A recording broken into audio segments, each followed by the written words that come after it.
Hey, what's up, everybody? Frederic Poag here. So, last night was a massive, massive win for Democrats across the nation. In New Jersey, they won the governor's race. Mamdani won big in New York City. In Pennsylvania, all the judgeships went to Democrats.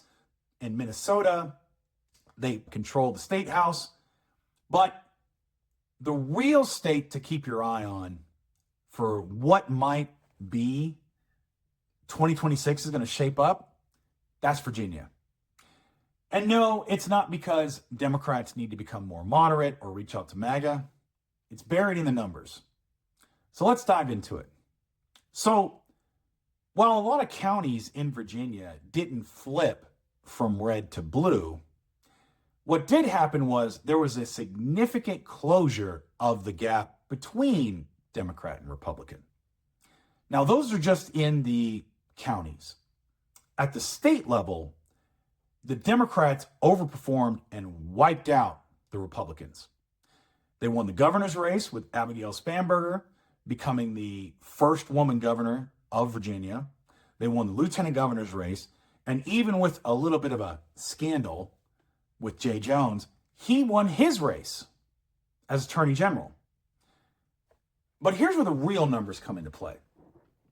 While the congressional maps still have some gerrymandering or, which a lot of congressional maps do, the House of Delegates, that's the state level.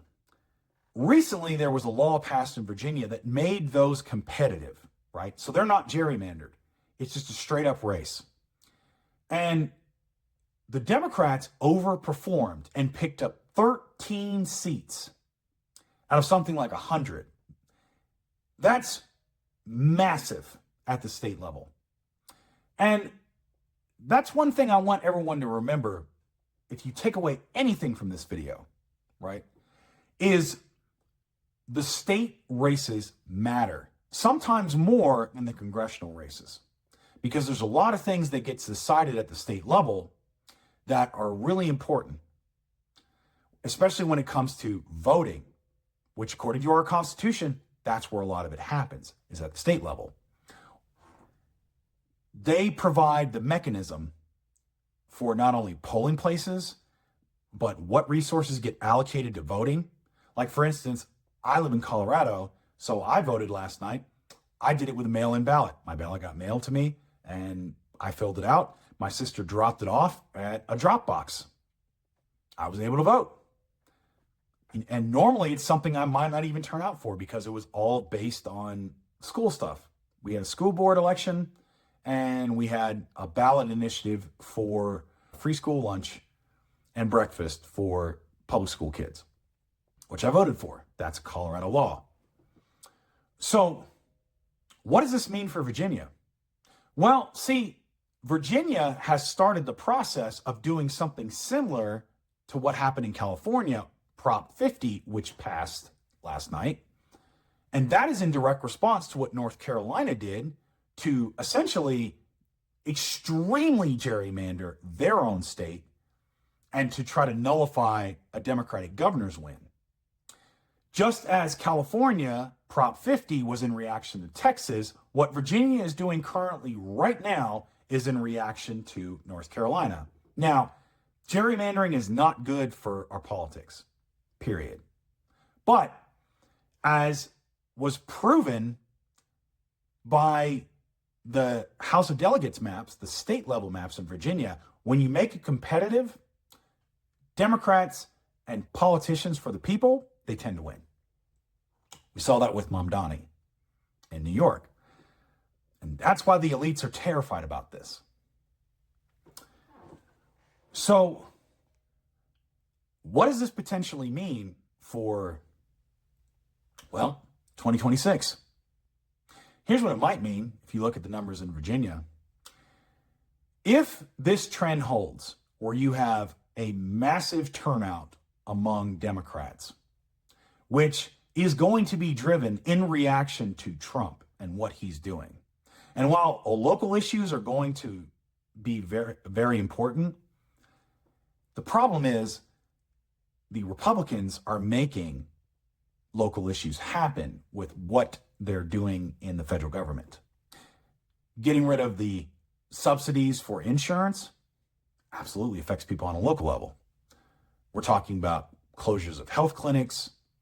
We're talking about healthcare rising, doubling, or even tripling in some places. All that's going to matter. And not to mention all the stuff that they're doing with just the brazen corruption, the tearing down of the East Wing, the Epstein files, which are absolutely not going to go away. Plus, you add into what potentially is going to be a recession in the economy, a deep and lasting recession. Oh, yeah. You're going to have people turn out for that. Or if they can't vote for the Democrat, they might just stay home. So if I'm running in a statewide office, like for senator, oh, I would be terrified. I would be terrified. Because Trump only won Texas by 3 points nationwide. So the Senate, if I'm in the Senate and I'm John Thune, it ain't looking good. Now the House, with gerrymandering, it all depends. It really depends on, does that mean that Texas is going to have blue districts, because they diluted the pool? Maybe. I don't know if it would be enough to overcome the gap, even if it's shortened. It would be a squeaker. But having said that, with California basically going all blue and Virginia doing the same, and if New York follows suit, that might be enough to swing the House. So now you might be saying, well, it doesn't matter. We don't have a presidency, so what can they do? They can open congressional investigations into the Trump regime. And just like Comer and Jim Jordan and all that had with their show trials for 2 years against Hunter Biden, there's a lot of stuff that they can suddenly start digging into. ICE allocation, all these funds Trump's receiving, where are the sources coming from? And that's not something corporate media can ignore forever. And that's why Virginia is the state to look at for what 2026 might entail. And if you're looking at that, if I was a Republican strategist, man, you got your work cut out for you. Anyway, that's all I got for you. Keep the faith, defend democracy, and I'll see you later.